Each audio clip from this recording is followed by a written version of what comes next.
All right, welcome in. Cube Show Podcast, a college football podcast that usually comes to you on Sundays.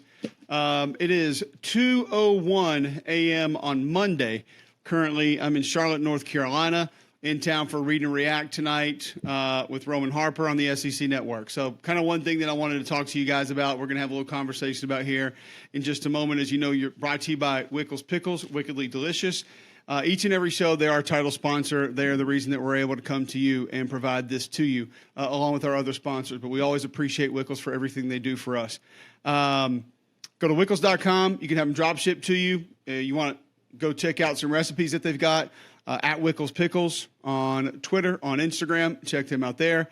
They are fantastic. You can use them a lot of different ways. We snack on them at the house. We've got them going. So we don't have a jar here, obviously, because I'm in my hotel room in Charlotte. But usually we do, and you know how much they mean to us, and we appreciate them. All right, we're going to go through the SEC games. You know what we do in the fall. We go through the film each and every day. So I was in Starkville over the weekend, went to the guest room for dinner Friday night, got to go hang out with Coach Arnett and the coordinators on Friday afternoon, met with Will Rogers and Cole Smith. You probably saw the stuff that we did with the snaps with Cole Smith, how he's changed his stance. He's got his arm out straight. He switched from right hand back to left hand because LSU didn't want him doing that. It was a pretty cool conversation with him with Will Rogers, talking about how he couldn't even hand off the stretch play when he first started this offense and how he's gotten going. He's taken over Coach Barbet's office. Coach Barbet goes to the offensive staff meeting room every day, and he's kind of let Will have his office, and he's just taken that over. So pretty cool conversation there. Jet Johnson was in there with us. He ends up having an amazing game with that win against Arizona. We'll go into that one in just a moment. But first, need to talk to you about a couple things here because I know what it's like to have a routine, do the same things kind of over and over, and you stay with that and you do that every day or every week, whatever that is. I love the fact that I'm appointment listening for some of you guys. I got a couple viewers that say they grill out every Sunday night and they listen to the show. They get frustrated when it doesn't come in. Some people get frustrated when my Twitter takeaways don't come out in time. I get it. I understand it. I'm the exact same way. I have my routines. I do the same things each and every day. If I get out of that, I get all out of whack. Kind of like today. Perfect example of that. I was in Starkville for the game. We go to overtime. A lot of traffic getting out. Of course, we're at overtime. Was going to drive back to Birmingham, hang with the family for a couple hours. I have a 2:30 flight. That's the last direct out of Birmingham to Charlotte on Sundays. So I leave for the airport, 1:30, 1:15. And got to hang with the fam for a little bit. Got home about 1:55. Got a little bit of sleep. Kids jumping on the bed 7:30. Got to hang out, play for a little while, trying to grind on some tape, get some film in. They go to church, actually skip church, forgive me, Jesus, to watch film. I know that's probably surprises none of you that would be the reason that I would skip church. Family goes, I stay, then I got to go get on a plane. We get delayed, trying to watch it in the airport, on the plane, wait, take off, get to Charlotte, get to the hotel. Bottom line is I couldn't get it all in. And the one thing that I wanted to say to you guys is I'm not going to do this show unless I've seen the film. I'm just not. I'm not going to do it. It's just not going to happen. I'm not going to pretend. I'm not going to look at box scores. I'm not going to guess. It's not who I am. It's not what I'm about. And I want to get this out on time for you guys. So we're probably going to end up having to move this to Mondays. I don't see how it's going to be feasible to get it out on Sundays. Just kind of based on where I'm going to be, where I need to get to, and then I got to do prep for that Monday show as well. It's probably not going to be feasible. Now, I think I can get it out pretty early on Mondays. Like I have a feeling that I should be able to do it here like late Sunday nights, and then we push it out early Monday morning. So hopefully that's something that we can do. But it's a lot to try to jam it in because I still want it to be good. Forgive me for missing out today, this week. I'm sorry. I appreciate all you guys sticking with us. We appreciate the growth that we've already had. I want this to be good. I want it to be great. And it means a lot to me. I'm passionate about it. This is kind of a passion project for me. I want it to be mine. Like I take a lot of ownership in it. So I'm not going to screw around with it. And if it can't be good, what's the point? So I like sharing with you guys where I was, what I saw, what it was like. A great environment in Starkville over the weekend. But there are just other pieces that have to be managed and handled on Sunday, and it just ends up being kind of a lot. So stick with us. We're going to try a couple more Sundays moving forward, but it's going to be tough. And because because I'm in Oxford next weekend. Probably going to drive home after that and then fly up here, and we'll see how we can do it. Either way. Routine, I just mentioned that. So one of my routines is AG1. I started this like a couple months ago. I do intermittent fasting at night, and then right after my radio show, I take the bottle, I put a scoop in, I go to our break room, ice, water, shake it up, and boom, I knock it out right there. AG1 can replace your multivitamin, your probiotic, and more. One simple drinkable habit. You got it right there every day. Science-driven formulation of multivitamins, probiotics, whole food source nutrients. The reason I wanted to do this is I don't get these things. I don't get them in my everyday diet, and I know I need to have them. So AG1 helps you build your health foundation first.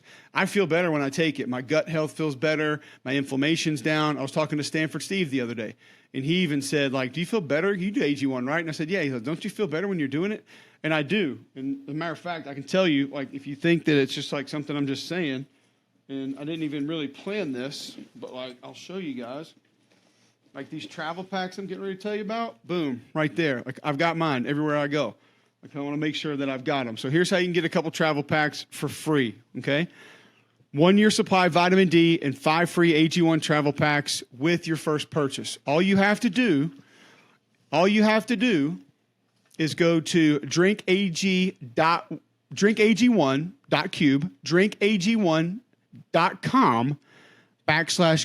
One more time because I'm delirious right now. drinkag1.com/cube and check it out. It's AG1. Get your health started today. Do like I do. It is fantastic. All right, let's roll into some of these games. Georgia, 45-3 over Ball State. Wanted to see a little bit more pass rush from Georgia. I'm still kind of worried. I'm not worried about it, but it's still something that hasn't really consistently shown up. Malachi Starks, interception. They get a couple of tip balls, grab a couple picks, take one back, special teams touchdown. So, like, a lot of good things happening for Georgia football. There's nothing to worry about. There are some people I see negativity. I'm not concerned about anything. Green got beaten inside a couple of times in some pass rush situations, but they'll get it figured out. I thought the tight ends played well. I thought they blocked well. I thought the perimeter blocked well, including the receivers. Still no Lad McConkey, so you're going to have him coming back. Ra Thomas did some good things. And I thought Carson Beck was good, like quick decision-making, on target, on point, decisive. He just looked in control, and that's kind of what you want to see in a game like this. Dylan Bell gets a little time at running back. He's got more juice. He might be able to help. And obviously Robinson, the freshman, gets there at tailback, and he looks like he can be a guy that's going to be reliable to maybe carry the load down the road. Don't know if he's ready for all of it just yet, but might have to be pretty soon. But he's got the ability. I don't think there's any doubt about that. So a lot of good things from Georgia. I thought 52 was really good inside on that defensive line. He was disruptive, dominant win. They handled their business. All right, Vanderbilt goes down to Wake Forest 36-20. The Vanderbilt offensive line's got to pass protect better. Vanderbilt's got the weapons. When you look at Patrick Smith, McGowan, the yards after catch for McGowan. Obviously, you got Will Shepard down the field, big play receiver. He gets a big touchdown. It's a really nice catch. The pass pro from the O-line's got to be better. Open some things up in the run game. The quick distribution to some of those playmakers has got to continue. The creativity that they use those guys has got to keep happening. They struggled in coverage. They struggled to fit the run a little bit. That's a weird offense. It's that walk the dog sort of slow mesh offense, so it's not always going to be the same. But what has to happen, they have to dent the pocket. The interior defensive linemen, they got to get a push. You have to be disruptive there against that offense to force the quarterback to make a quicker decision, either hand it off in the rush lanes or an open, or pull it, and the routes haven't necessarily developed just yet. So that was a little problematic for Vanderbilt. But I love A.J. Swan.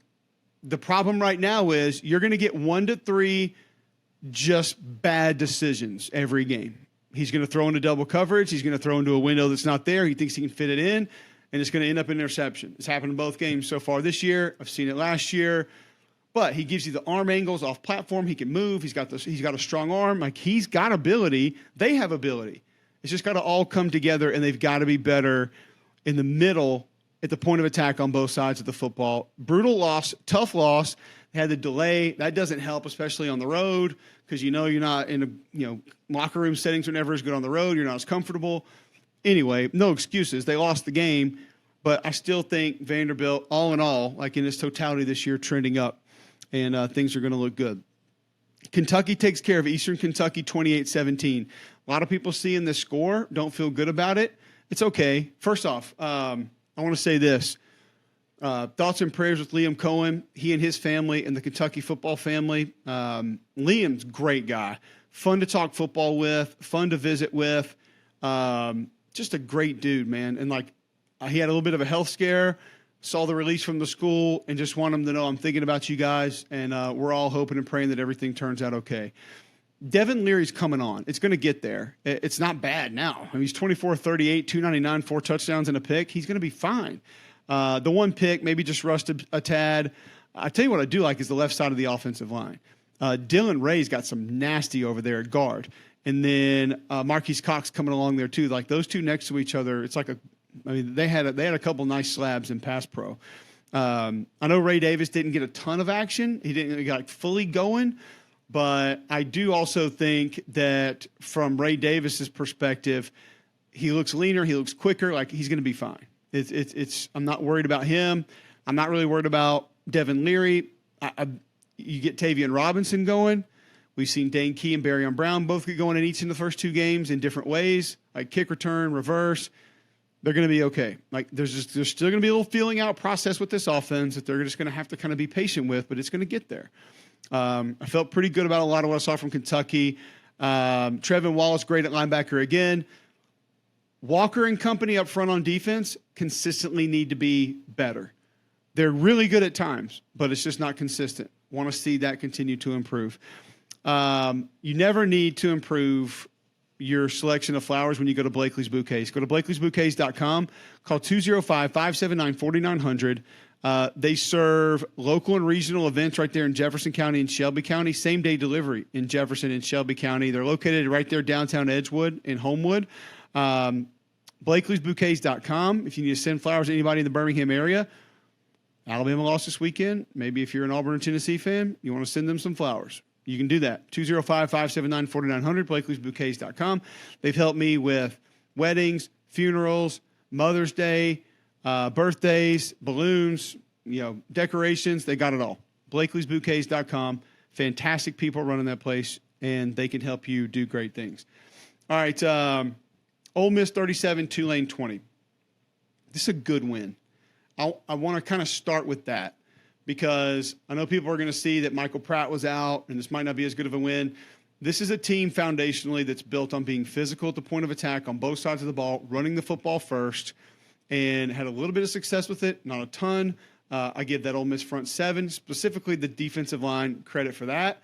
And then also I think you saw that they struggled to run the football, but there were overpopulated boxes. There was a lot of movement from the front 7. Ole Miss struggled with that a little bit, but it opened up some other things, and Jackson Dart took care of that. I thought Jackson Dart just looks like he is in command of this offense, in control of this offense, feels confidence with this offense. Like, for me, he looks like he gets it all right now. That's the picture I get when I watch Jackson Dart operate this Ole Miss offense.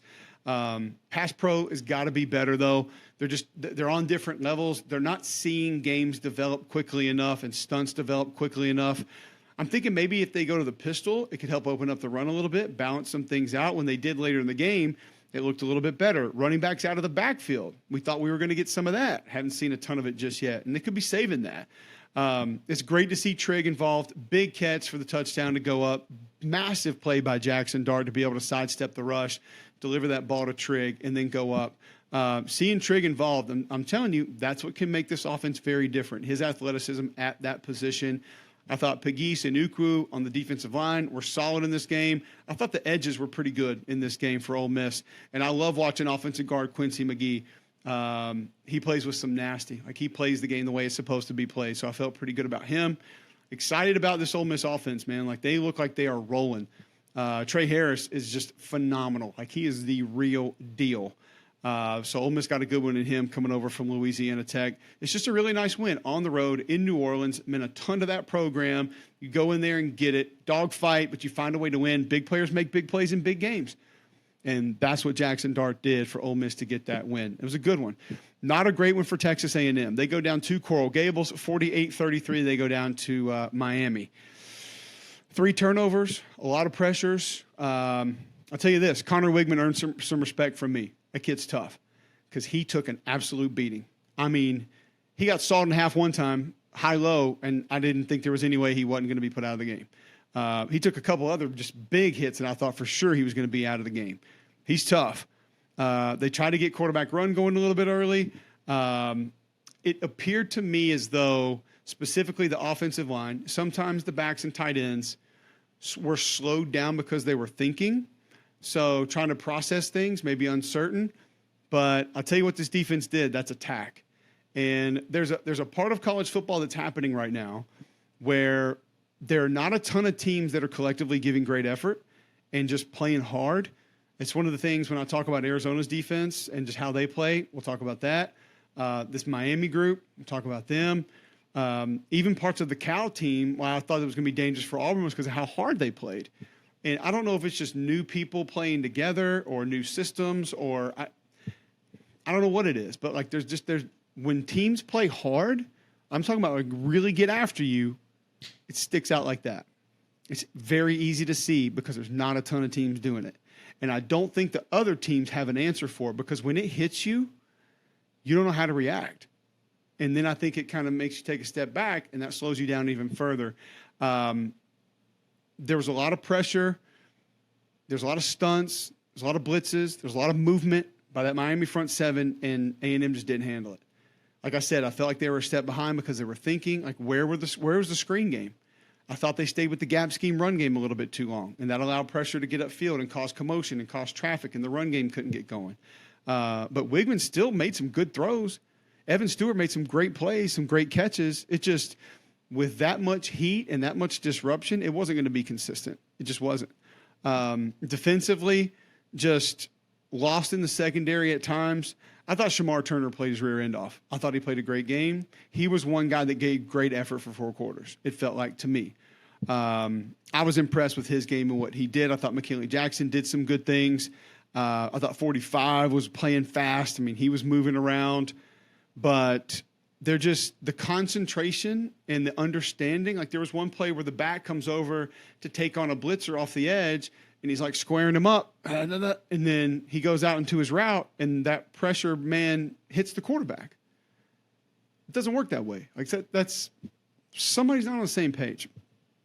Now, some of the problems that I saw from A&M, I think are correctable, easily correctable.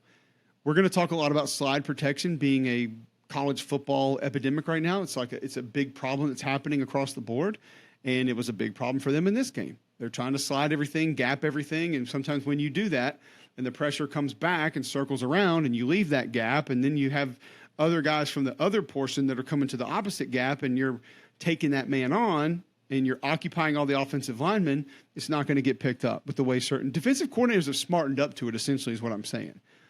They know how to gap replace. They know how to overload.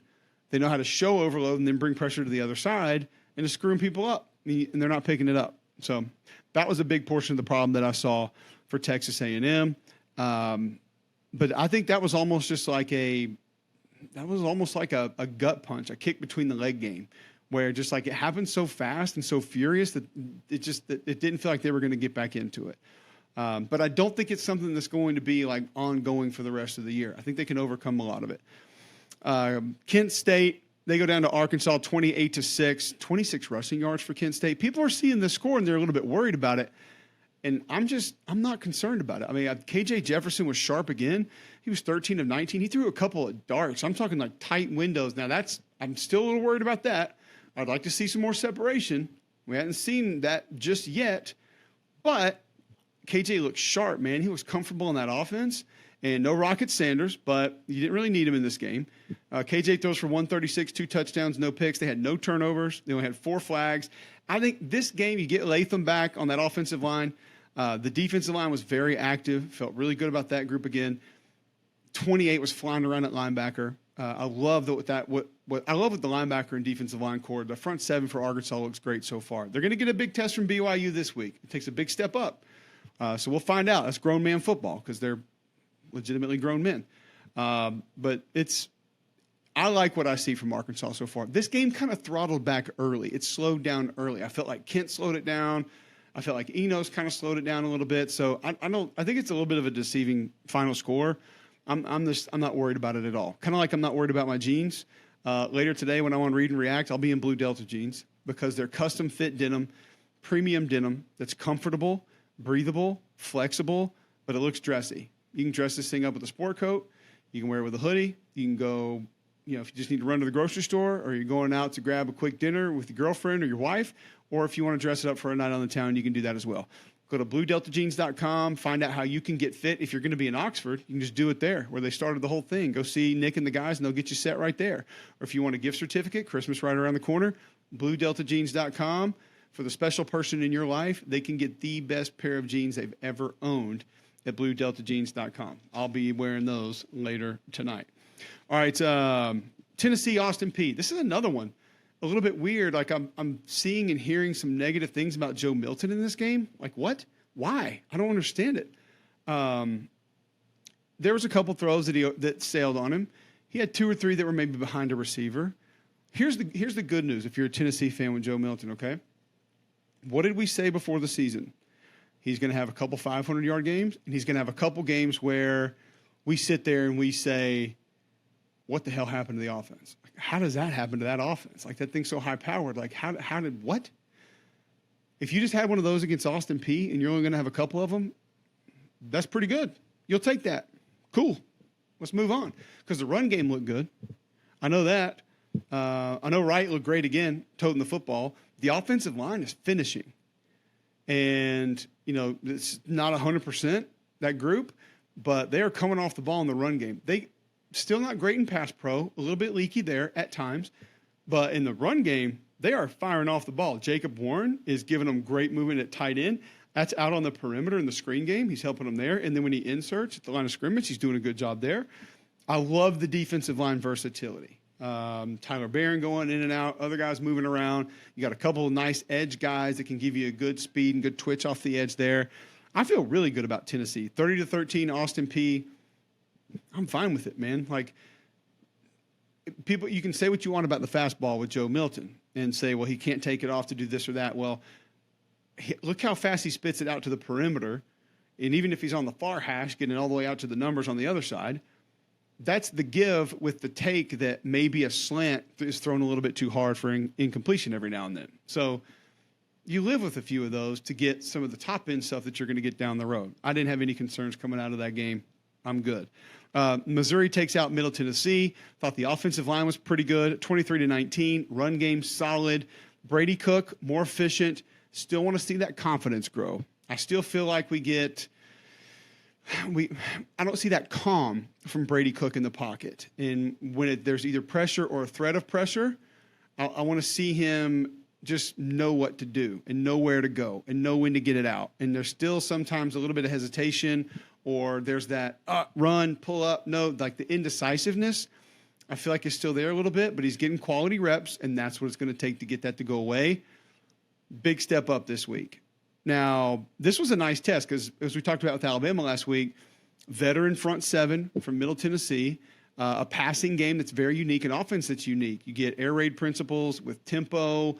You get really wonky formations. They have like quads to the boundary and different things. So it's a good test defensively. I thought Mizzou defensive line played great again. Like, those guys are active. They're disruptive. The whole front seven, but particularly the defensive line, did some good things in this game. So some good takeaways for Eli's group. And now you get Kansas State. Physically, it's going to be a tough matchup. Not running the ball as well as they have been, but Will Howard looked pretty good last week throwing the football. So it's a good test for Mizzou coming up this weekend. LSU 72, Grambling 10. Now, this one not as indicative the other way around. I saw some problems here.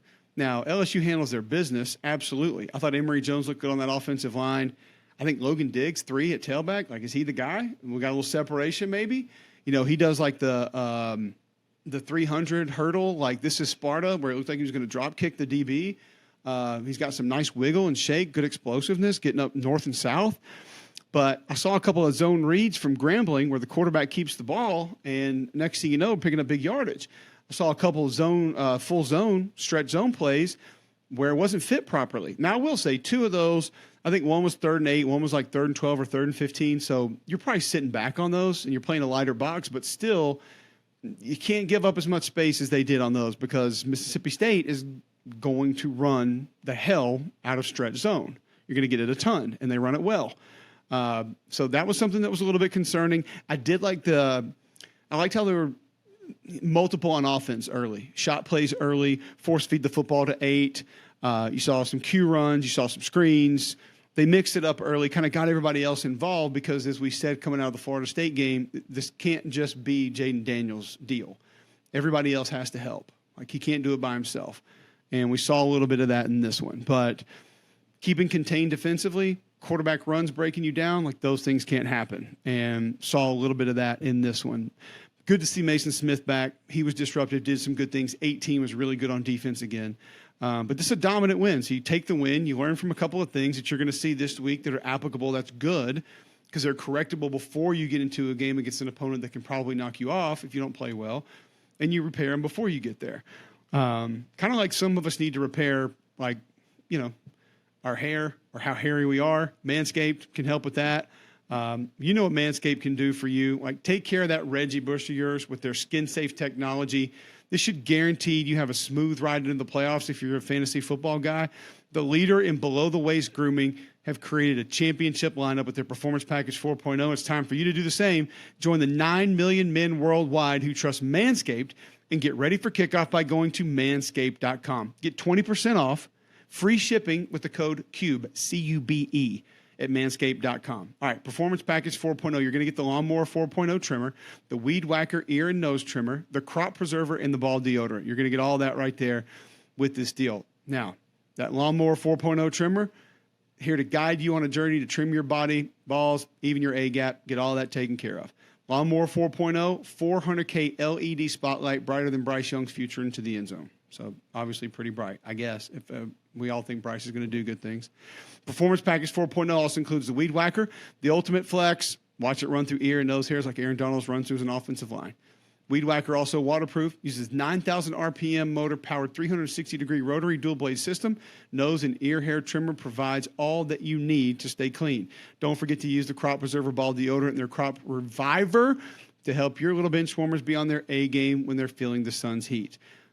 Go to manscaped.com, get 20% off and free shipping by using promo code CUBE. Promo code CUBE, you get 20% off, free shipping at manscaped.com. All right, manscaped.com. Go check them out. Appreciate them for being a part of the show. We left you off with Florida and McNeese. Here's what I liked about what happened in this game. Sometimes when you don't play well and you come back in a game like this, there's certain things I need to see. And what I liked about what Florida did, they went back to what they need to be, to where they need to live, to what their foundation is going to have to be if they're going to be a successful football team. They ran stretch zone. They ran split zone. They ran bootleg. They ran quick throws. They ran waggles. Like, that's all the stuff that they're going to have. They're going to have to live and die on to build on everything else. Instead of coming out there and saying, oh, we better let Graham Mertz just air it out and throw it 50 yards down the field over and over. No, they didn't do that. Now, did they get Pearsall going a little bit? Yeah. He had a couple of nice plays. Guess who else they got going? Montrell Johnson. We wondered where the hell he was in week 1. You got him going in this game. That's great. I thought center and left guard had a nice game.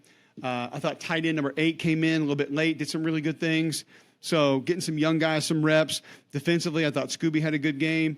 88 had a good game. I thought a couple of guys in the secondary were really flying around. Austin Armstrong's group played aggressive, and that's a letdown game where you can maybe go in, not play up to your ability. I thought they did some good things. So I felt pretty good, 49-7. You handle your business. That's what you're supposed to do. But they also worked the things that they're going to have moving forward. They didn't get too cute with their plan going into that one. South Carolina 47, Furman 21. Okay. Sort of the same thing here with South Carolina. Like, what did I see that I liked? You add some quarterback run early. Well, what's that going to do? You know you're not just going to move people with your offensive line because they weren't great in the first game. Protection is going to be an issue. Add some Q run. You have to respect the backside of it. Okay, now what else? Take Xavier Legette, put him in the backfield. Cool, we can hand it to him. We can motion him out. We can throw it to him. All set up for things down the road that you're going to be able to do. What else can we do? Move the pocket. They rolled Spencer out just a little bit more. And I thought Spencer looked sharp. I thought he made quick decisions. I thought he was accurate. And he was really good on the run. He dropped one rolling right, like a deep ball, was almost good as the one that I tweeted out last year. That was exceptional. The quick game was good. I like that as well. Defensive line a little bit better. I thought Tonka Hemingway, TJ Sanders were a little bit more disruptive. I thought Debo at linebacker was running all over the place. He was really good. Now, some people see the 21 points, whatever. Yeah, some quarterback scramble, quarterback run that got him. Okay, whatever. Like, you saw that with Auburn and Cal. You saw that with Arizona and Mississippi State. Like, you get these quarterbacks that are a little bit dynamic or know how to move and be slippery, it's going to happen. Trick play right out of the gate. People aren't living and dying by that. It doesn't mean your defense is terrible. So I thought you came out and did some things that you can put on film that could be problematic for other teams down the road. You can build on those. You can add to those, and that can be good. So I felt pretty good about what South Carolina did. Now, does that mean I think the offensive line all of a sudden is just better? Probably not, no. But you're showing that you are going to do some things to help that group out, and that is a real plus. Kind of like Blue Chew, when you're talking about sex and how you may need that to be better. Remember the days when you're always ready to go? Well, now you can increase your performance, get that extra confidence in bed. Go to bluechew.com. It's a unique online service that delivers the same active ingredients as Viagra, Cialis, Levitra, but in a chewable tablet at a fraction of the cost. You can take them anywhere, day or night. You can also plan ahead. Be whenever the opportunity arises, you're going to be ready to go. Process is simple. Sign up at bluechew.com, consult with one of their licensed medical providers, and once you're approved, you'll receive your prescription within days. The best part, it's all done online. No visits to the doctor's office, no awkward conversations. You don't have to go wait at the pharmacy. That's all good. Blue Chew's tablets made in the USA, prepared and shipped directly to your door in a discreet package. So what you need to do right now is go to bluechew.com. You can try it for free. You get a 1-month supply. All you do is pay the $5 shipping. Bluechew.com, promo code CUBE, C-U-B-E. Bluechew.com, promo code CUBE. You get your first month free. You pay $5 shipping. That's it. You do a quick consult with the physician. You'll be ready to go. And you got that right there at your doorstep. I mentioned Auburn, Cal, and I thought that was going to be a difficult game. I thought Auburn was going to have to play a good football game to win this one. Auburn didn't play a good football game, and they won the game. In some ways, that's even better. It shows that you can find different ways to win. It shows that your team has a little bit of heart, a little bit of determination, a little bit of grit. Cool. I'm with that. I like that. 14-10, Auburn gets the win. Did not look pretty. They throw for 94 yards. Peyton Thorne was 9 of 14. I think they threw for 97 as a team. 2 touchdowns and a pick. Rivaldo Fairweather got going. Big catch on 3rd and 15 late, where he kind of had to come back to the ball a little bit, falling down, catches it down by his ankles. He caught 3 for 39, a big touchdown on a 50-50 ball. That's what you want. You want that catch radius, the athleticism. He went up and got that football. He attacked it. It was a hell of a play. It was a good catch. You kind of got the Robbie Ashford in the red zone package. There were some people that were wanting Robbie after Peyton throws one pick, and just kind of like, then you see Robbie throw across his body, and it was like right into the linebacker's hands, and I'm pretty sure there were 3 defenders in the line of sight of the receiver when that end zone camera showed the replay. So it's like, maybe not just yet. But I didn't think the offensive line played great, but the running backs did. And these Auburn backs are showing that they can find a crease or find some space or have an understanding of where the play is taking them, even if it's not blocked perfectly. That shows Carnell doing a good job with these guys, and they have a good feel for the system. Collectively, they understand, exactly how the play is going to be designed. I thought defensively, Jalen McLeod was really good in this game. I thought Keldrick Falk did some good things in the run game. Keontae Scott was flying around on the back end. I thought he played well. He was playing fast. And Eugene Asante was just a man-child. He was a one-man wrecking crew, honestly. Like, the guy was all over the place. Second game in a row, really, that he's just been insane. The North Carolina transfer has been an awesome addition to this Auburn linebacking core, this Auburn defense. He played great ball. Auburn was 4-12 on 3rd down, 4 turnovers, and you find a way to win a game in California, first win in the state of California in the history of the program. Those are some good things, man. It wasn't pretty, but you went and got a win. And so, move on to the next one. You're 2-0. The offensive line, like I said, did not play great. Center, he's got to work on his base. It's way too wide. Right tackle, his feet and his pass set getting a little close together, so you're getting a little top heavy. Not good for trying to stay balanced and trying to continue to get depth or width.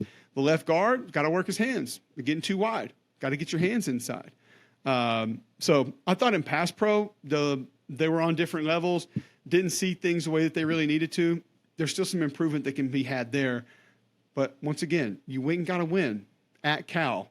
a team who had a dynamic quarterback, a good quarterback, a really good running back, an offensive line that plays well, a defense that plays very sound football.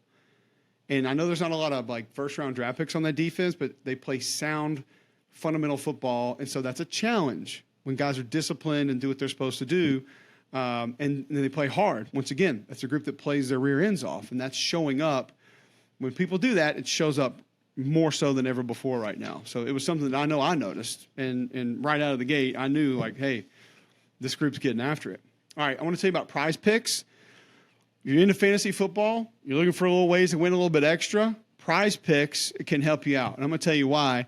Prize Picks, most fun I've had, winning up to 25 times my money this football season. You just select 2 or more players, pick more or less on their projected stats, and then place your wager. All right, so testing my skills on Prize Picks this football season, most exciting way to play daily fantasy sports. If you've got the skills, you can turn $10 into $250 with just a couple of taps. Prize Picks, really simple to play. I can make my picks, submit my entry less than 60 seconds. They take Apple Pay, so it's easy to get on there and make a deposit. By the way, speaking of deposit, go to prizepicks.com/cube and use the promo code CUBE, C-U-B-E, and get your first deposit matched up to $100. I'm going to say that one more time. prizepicks.com/cube, promo code CUBE, C-U-B-E, first deposit matched up to $100. It's that easy. All right, so Prize Picks offers weekly promotions that can lead to big payouts like Taco Tuesday each Tuesday, and Prize Picks discounts select player projections up to 25% to provide even odds. So go to prizepicks.com now. You heard it. /cube, promo code CUBE, first deposit matched up to $100. Like, say, Saquon Barkley, more than 60 yards. Patrick Mahomes, more than 2 passing touchdowns. Odell Beckham Jr., more than 50 yards. Or Josh Allen, more than 2 passing touchdowns. You're going to get games like that and more at prizepicks.com. Where I was over the weekend, Starkville, Mississippi, great environment. They had a whiteout. I think it was the first one they've ever done. Really cool. It got loud late. We go to overtime. A dynamic quarterback in Jaden DeLara throws 3 picks early, 4 for the game, still has a chance to win it. Scrambles on the last play of the game. It ends up being the last play of the game. And he gets like inches from converting a first down. Just so gutsy.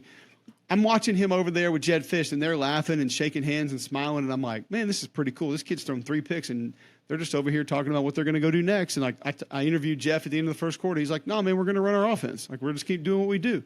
Talked to him coming out of halftime. There was a quarterback sneak where the linemen weren't ready, and I asked if that was an ad lib. He said, absolutely. That was just Jaden being Jaden. He just did his thing. Told him not to do it again, but yeah, he said that was him just acting on his own. T-Mac, big physical wide receiver that caught a touchdown pass. He had 8 for 161. Like, he's going to be in the NFL. I think Cowing's going to be in the NFL. Wiley's going to be in the NFL, receiver, running back. They got a D tackle that's going to be in the NFL, and their left tackle is going to be in the NFL. Like, this was a talented football team. And State gets to win 31-24. I know it didn't look pretty. I know it wasn't what a lot of State fans wanted, but this is a good win. This was a confident team. They've been building and building and building. You go back to Jed Fish's first year, second year, and now this year. I think they thought last year if they'd have played clean football, they could have competed, maybe won the game. So that was a little something else that they were thinking in the back of their minds. So, I don't want State fans, one, to take this thing for granted. And I don't want State fans also to think that this wasn't a really good win, because it was. This was a really good win. Will Rogers goes 13-17, 162 yards, 3 touchdowns, no picks. Jet Johnson, 11 tackles, 2 for loss, 2 interceptions. Man, he was awesome. So I think this is I do think this kind of personified what this team is going to be. And that is just gritty, tough, find ways to win, lean on leadership, lean on veterans. You got a veteran quarterback, veteran linebackers, like veteran tailback, veteran receivers. And as they continue to grow in this new scheme, like Woody Marks is already feeling it, man. Like 24 for 123 and a touchdown. He's catching the ball well out of the backfield. Like, he's fine. I ain't worried about him. The offensive line is going to keep getting better. You saw some of the stance things that we showed with Cole Smith, like how he's a lot lower in his stance. He's got his arm extended. He's gone from right hand to left hand back again. Will Friend told me when I asked him about it, I was like, did you have anything to do with that? And he's like, dude, I don't care. He did all that on his own. He's like, can the quarterback get it left-handed? If so, just do it. Will's telling us how like he can't see the football now when he's in pistol because his rear end's so low. Will told us that, like on the stretch play when they first started, he couldn't hand it off. He did say they still have some stuff underneath that they're doing, but they don't want to do a ton of it. It's going to be an ongoing process, but I think they've taken to it fairly well already for how new it is. Now, you still want to see Will Rogers have the ball in his hands late in the game because, he's your guy. Like, he's the one that can go out there and win that football game for you. But they leaned on the defense. They leaned on the veterans. Rogers throws that little quick pass. It ends up being a touchdown late. State gets the win. You're 2-0. Who cares? Take it and go. One of my favorite post-game interviews I've ever done was Zach Arnett. I love talking football with Zach Arnett. He's fantastic. Like, and everybody thinks he's like this serious, rough and gruff guy, but he's actually got a really good sense of humor. He's fun to talk to. Yeah, he's intense, but it is what it is. You had 9 flags. You were 3-11 on third down. It's like there's a lot of stuff you can clean up, but I felt pretty good about it. All right. Listen, I've told you guys how busy I am. Busy fall season's already in swing. You might be looking for wholesome, convenient meals for jam-packed days. Factor, America's #1 ready-to-eat meal kit, can help you fuel up fast with chef-prepared, dietitian-approved, ready-to-eat meals delivered straight to your door. You're going to save time, eat well, and stay on track with your healthy way of life. If you're too busy to cook this fall and you want to make sure you're eating well, with Factor, you skip the extra tip to the grocery store and all the chopping, prepping, and even that cleaning up while still getting the flavor and nutritional quality you need. Factor, fresh, never frozen meals are ready in just 2 minutes. All you have to do is heat, and then you enjoy. Then you go back to crushing your goals or doing like your 17 shows like I do a week, whatever that is. So adjust your stride this autumn without missing a step. Choose from 34 or more weekly flavor-packed, fresh, never frozen meals ready to eat in just 2 minutes. Gosh, how easy is this? Level up with Gourmet Plus options, prepared to perfection by chefs, ready to eat in record time. Treat yourself to upscale meals with premium ingredients like broccolini, leeks, truffle butter, and asparagus. Truffle butter. If you're looking for calorie-conscious options during the busy season, try delicious, dietitian-approved, calorie-smart meals with around or less than 550 calories per serving. They're making this thing so easy for you. Head to factormeals.com, factormeals.com/cube50. This one's a little bit different. CUBE50. Use code CUBE50 and get 50% off. 50% off. So go to factormeals.com/cube50 and you get 50% off. factormeals.com/cube50 and you get 50% off. I'm telling you, this is something I've tried. It's great. It's fantastic. It's easy. This helps my wife out, makes life easier on her. So it's all good when we do this. Last one of the day. It's only 2:44 a.m. Here we go. Texas 34, Alabama 24. Texas won the trenches. I don't know what else to tell you. Steve Sarkisian, as I have shared on this show before, motion-based matchup offense. He's going to move his pieces until he gets the matchup he wants, and he's not afraid to take those shots. It's exactly what happened in this game. Quinn Ewers delivered. The deep ball accuracy was something people were concerned about. Be concerned no more, because he hit him in this game. The one deep post and the dig route, I forget who the receiver was. Literally, as Quinn lets it go, he's looking, and he puts his arms up like this, like Lane, like he knew it was a touchdown already. The guys we talked about last week were Tavonte Sweat and some of those other interior defensive linemen for Texas. They bullied that Alabama offensive line. Now, the good news for you if you're an Alabama fan, technique and fundamentals were a big part of why this happened. Getting their feet together, not having a wide enough base. Proctor thinking that he can get away with some of the things he probably got away with in high school, like bending at the waist or opening his hips up a little bit too early. You can't do that against elite defensive linemen. Tyler Booker, pad level too high. Those things can be repaired. Those things can be overcome. The frustrating part, if you're a Bama fan, like the run game was going early. They had duo. They had some gap scheme runs going. Like McClellan was like, he was like fitting right in there. And my thought process was, if that's going and you feel like you've got the run game going, why not add the quarterback to it and then just say, we're going to ride this thing out. And we're going to try to control this game right here. And I felt like it almost went a little bit the other way. Milroe's 2 picks were 2 of the worst I've ever seen. I don't know a nice way to say that. I'm sorry. I'm not trying to be mean on him. I'm not trying to pick on him. But just staring the receiver down, how you didn't see the linebacker, like, well, I don't know. And you had a couple bad snaps. You had some drops, like sloppy stuff too. Penalties show back up for Alabama. It was not a clean game by any stretch of the imagination.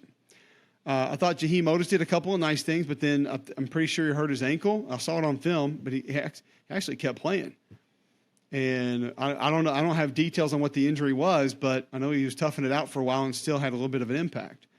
But I thought the Alabama front seven would have a bigger impact on this game, and it didn't feel like they had. You didn't see guys making explosive plays defensively. Sanders, the tight end, Jordan Whittington, the slot receiver, obviously Xavier Worthy. Like, Texas has got weapons, man. That's why I picked him in the playoff. If you guys listen to this show, you know I had him in the playoff. They got dudes, and Quinn had some hurdles in front of him, mentally and emotionally, and it feels like he's overcome a few of those things. And hey, maybe Rice is better than we thought. They beat Houston. But Alabama's this is a pretty big fork in the road for Alabama, in my opinion, because you got to find out where you want to go and what you want to be, and not only where you want to go, but how you're going to get there. And I don't think that's just quarterback. I think it's a little bit further than that. It's, can you live and die on bully ball? How much balance do you think you can really operate with? Defensively, what needs to change? What can stay the same? Can you get to the quarterback? Do you have enough in the secondary to be able to serve? I mean, you're still going to play Ole Miss. You're still going to play LSU. You're still going to play A&M. Legit receiving course. So when I say fork in the road, I don't mean like program dead, program survives. I just mean for this season, what's the direction going to be? What are the paths of success that are left for this team in 2023? And those are the decisions that are going to have to be made as to which ones can lead them down that. But Texas is a good football team, man. And give them credit for coming into that stadium where not a lot of people have done what they just did, and that's kneel on the football to close out Alabama at their place in Bryant-Denny. That does not happen much with Nick Saban on the other sideline. So it's really impressive. Once again, I appreciate you guys being with us. I'm sorry for things being discombobulated today. They will probably be discombobulated next week. I don't even know if we'll figure out a set schedule for the fall. It may just be as we can get it done. But I do want to thank you for sticking with me. And like I told you before, I want to deliver this information to you guys. I'm not going to bullshit you. I'm not going to act like I've seen it, pretend like I've seen it. I'm either going to watch it and present it as to what I saw, or we'll wait and we'll do it at 3 a.m, or we'll do it Tuesday. We'll figure it out. But I'm just glad you guys are with us. Thank you for subscribing. If you haven't, if you're on YouTube now, please like it. Please subscribe. iTunes, you can go grab it there. You can also go grab it at Spotify, wherever you get your podcasts. At Cube Show on Instagram, at Cube Show on Twitter. Please go follow along there. Stick with us. We're going to keep coming at you every week. Film review, share with you.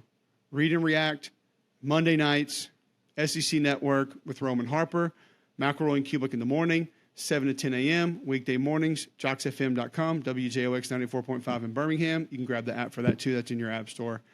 We'll be back next week. I'm tired.